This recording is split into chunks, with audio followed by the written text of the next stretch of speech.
Good morning. Today is Sunday, August 29th, 2021. This week's Torah portion is the Parsha of Nitzavim, and next Shabbos, which is the Shabbos between Rosh Hashanah and Yom Kippur, is the Parsha of Vayelech. Some years the two portions are together, other years like this year they're separate. I do want to discuss with you a pasuk near the end of Vayelech, which is next week's Parsha, and I'm discussing it with you today because I don't think I'm going to have a chance to discuss next week's Parsha next week because we're going to be talking about Rosh Hashanah and Yom Kippur, and it's something that I think is very, very important, so I don't want us to miss this insight, so I'm sharing it today, but again, it applies to next week's Parsha. At the end of next week's Parsha, the Parsha Vayelech, the Torah tells us the 613th mitzvah. There are 613 commandments in the Torah, and this is number 613, the last one. There's still two more parshios. There's the Parsha of Hazinu and the Parsha of V'zos HaBracha, but they do not contain commandments. The last commandment is at the end of the Parsha Vayelech, and it is as follows. God says to Moshe, V'ata kisvu lochem es hashira hazos, and now Moshe, write for yourself this song, hashira hazos, this song, v'limda es b'nei Yisrael sima b'fihem, and teach it to the Jewish people, put it in their mouths, meaning make sure they understand it clearly and that they absorb its message. L'man tia li hashira hazos la'ed bivnei Yisrael, in order for this song to be a witness from me, or about me, God says, to the Jewish people. So this song that I'm telling you to write is very, very important. It will be the expression of the relationship between God and the Jewish people for all time. And Moshe, you write it down. So, the simple way to understand that pasuk is this is a command to Moshe and Yoshua, Moshe's successor, that they should write down the next parsha of the Torah, which is the parsha of Hazinu, which in the scroll of the Torah appears as a poem. The word shira can mean song or it can mean poem.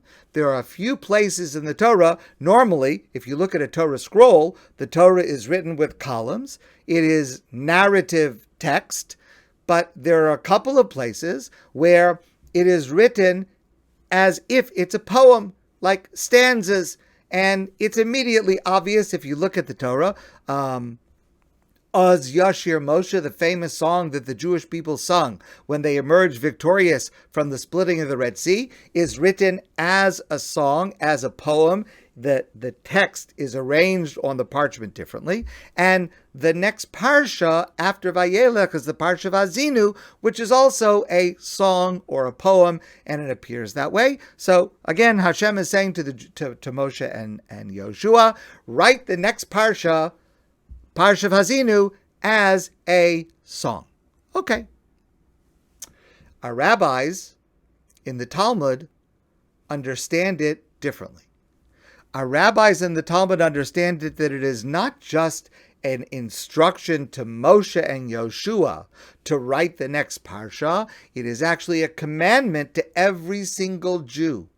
Every single Jew should write for themselves their own Torah scroll. And that's how it becomes number 613. The last commandment in the Torah is to write a Torah scroll for yourself. It doesn't appear that this is the meaning on the simple level of the text. God is speaking to Moshe, and he says, write for yourself this song. The song appears to be what the next line, which is the Parsha of Hazinu. However, Ibn Ezra focuses on the phrase, kisvu lochem. You, plural, should write for yourself. If God is only talking about Moshe writing the next parsha, why does it say it should say ksav in the singular? God's talking to Moshe. Kisvu implies God is talking to the entire Jewish people. That's what seems to indicate that this is a commandment for every Jewish person to write their own Torah scroll. Additionally, the end of that pasuk that I read to you, Lamantia liashira azos la'ed bivnei Yisrael, in order for this song to be a witness for the entire Jewish people, seems to imply that it is not talking just about that one parsha of Hazinu. It seems to be talking about the entire Torah. The entire Torah has to be written by every single Jew. Rabbi Jonathan Sachs points out that it's kind of interesting that when we get to the very end of the Torah, the last commandment that Hashem gives us, every single one of us, is write your own Torah.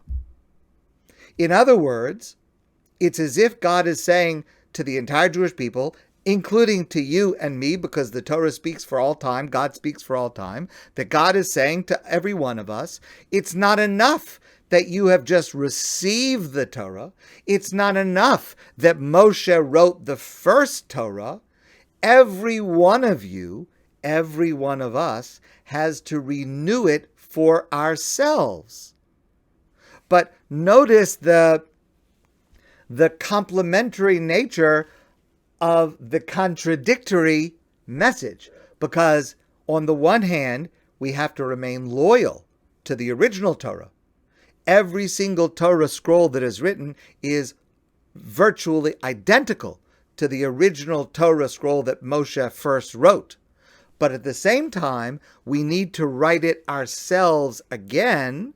We need to have it and work for it ourselves. So there is this complementary nature of remaining loyal to the original, but also recreating it for ourselves.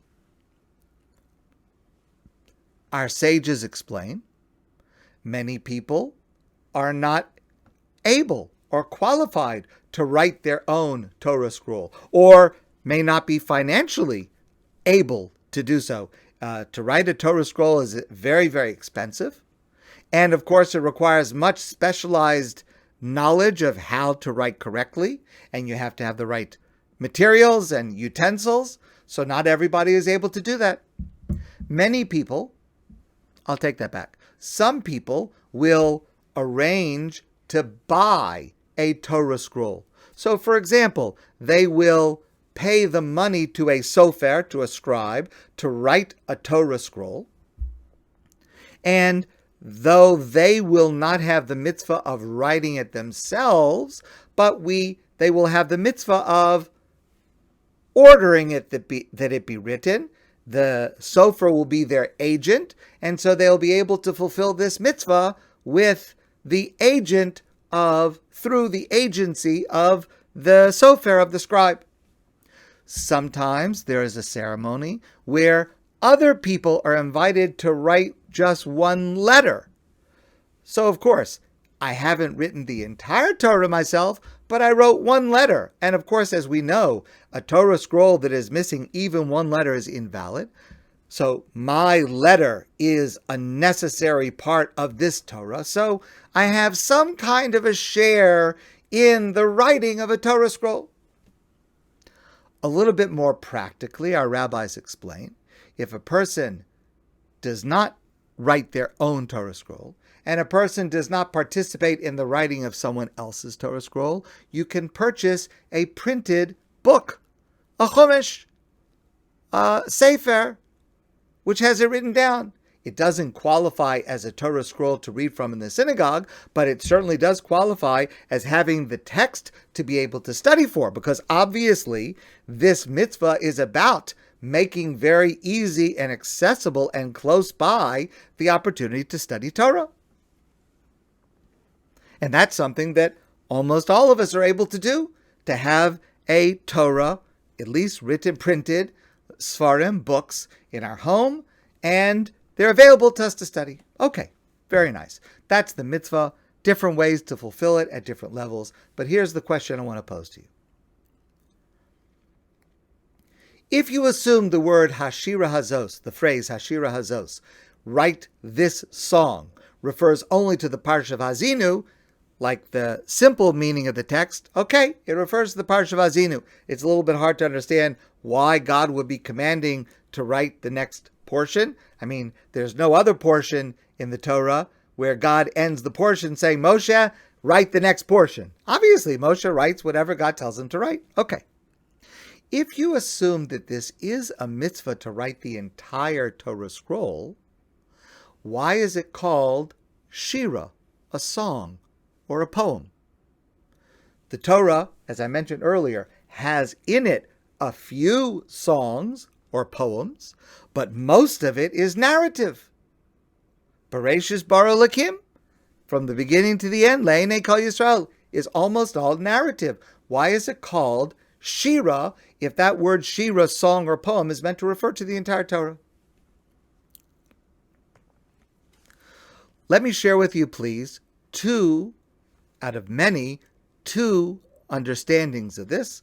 One is given by the Nitziv, Rabbi Naftali Tzvi Yehuda Berlin, who lived in the 1800s, a great Torah scholar. He gave the following answer.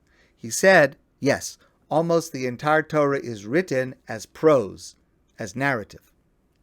But it should be read, it should be studied as poetry.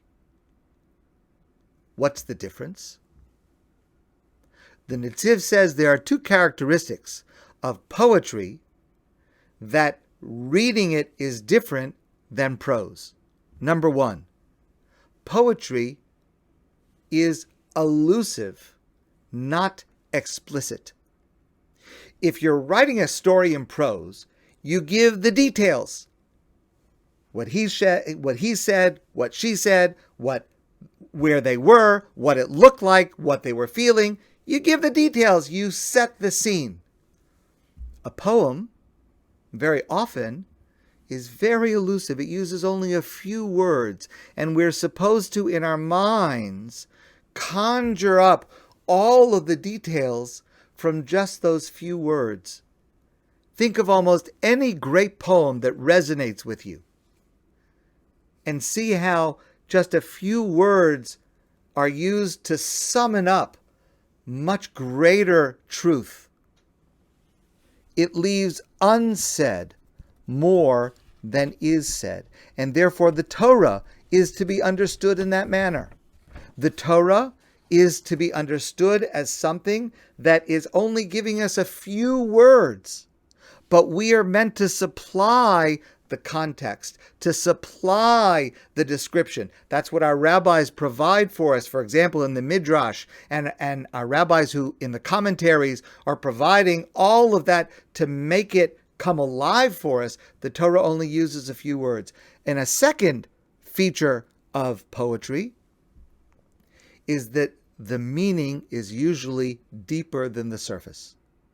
Prose, if you read a story, you read the words, and that tells you the message. Yes, of course, there are more complicated, there are deeper books, yes. But in general, prose is meant to be understood the way it's written. Poetry has to be studied.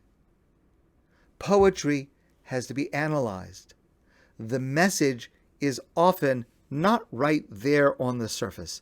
You have to think about it. You have to think about the metaphor. You have to think about the simile. You have to think about the repetition. You have to think about the choice of words. And the Torah has to be read and understood in the same way.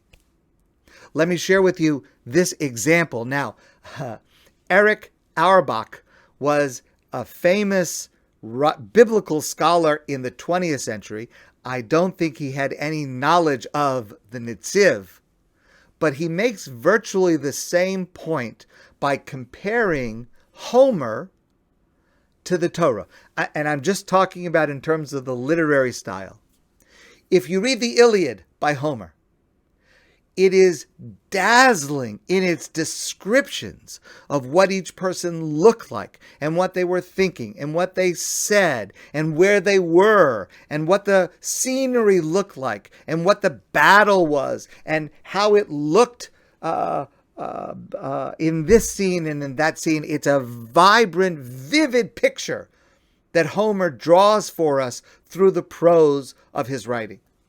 Compare that in its style of writing to the Akedah, to the Binding of Isaac. One of the most dramatic narratives in the entire Torah. But think about what we do not know. We don't know what anybody is thinking.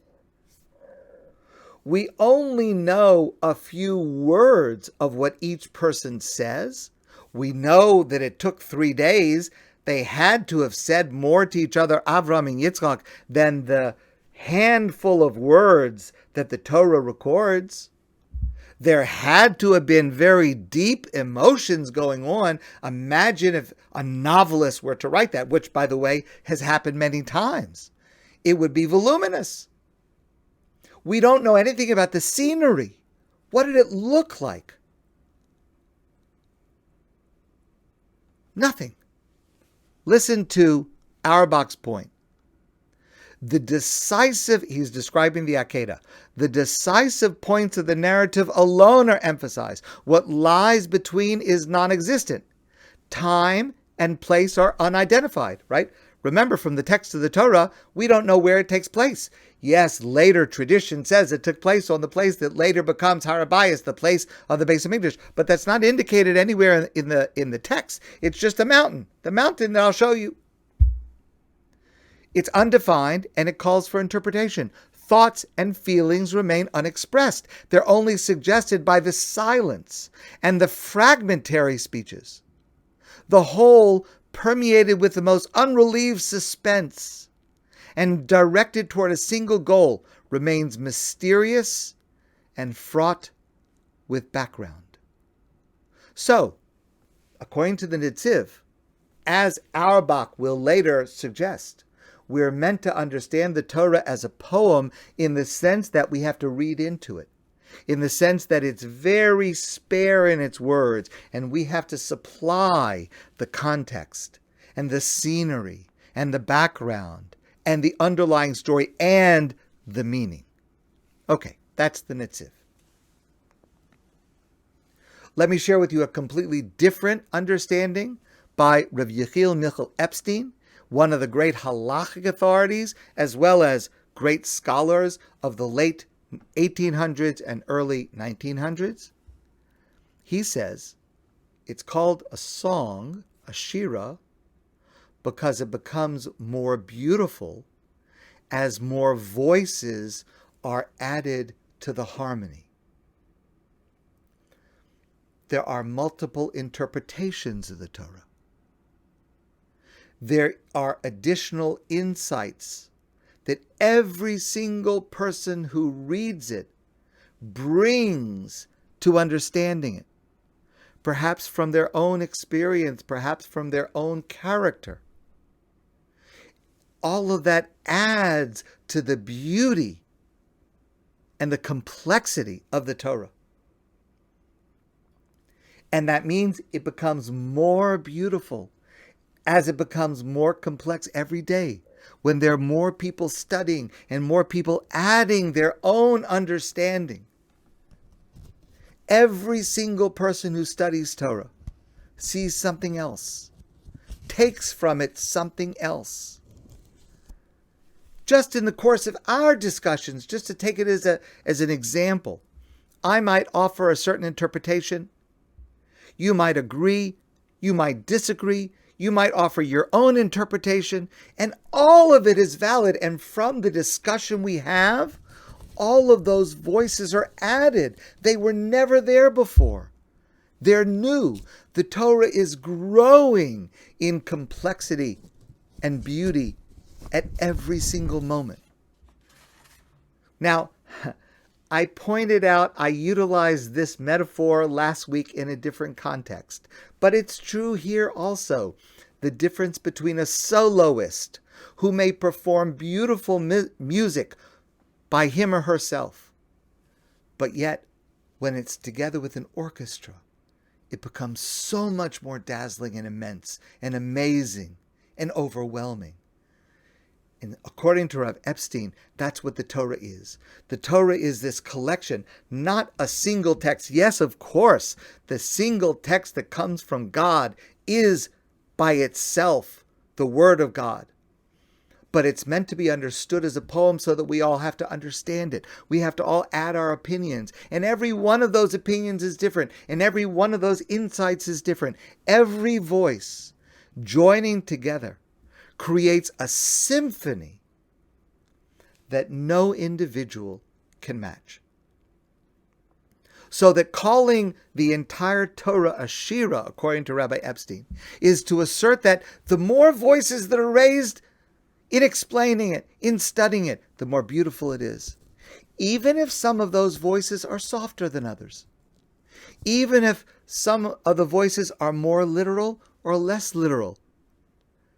Think about just the classic commentators, the difference in approach and style between Rashi and the Ramban, the difference between a more textual understanding, a more philosophical understanding, a more advanced understanding, a more beginner understanding. Every single nuance of differences that every human being brings. And the more who study it and who consider it and question it, the Shira, the song, the poem of the Torah becomes more magnificent.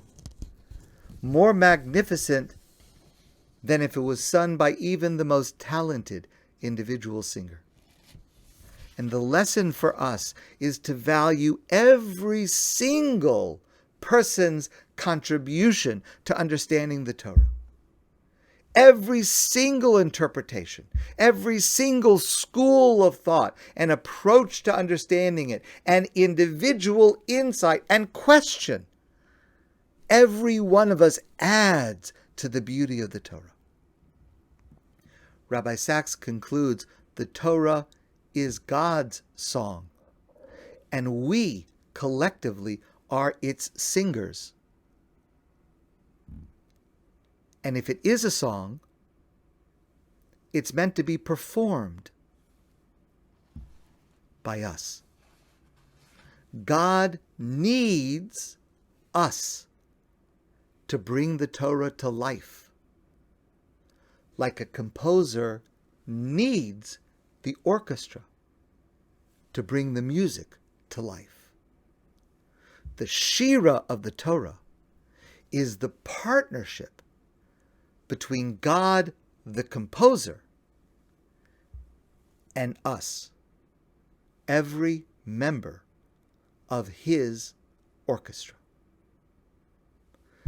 My friends, I want to wish you a wonderful day, and I look forward to seeing all of you soon in person.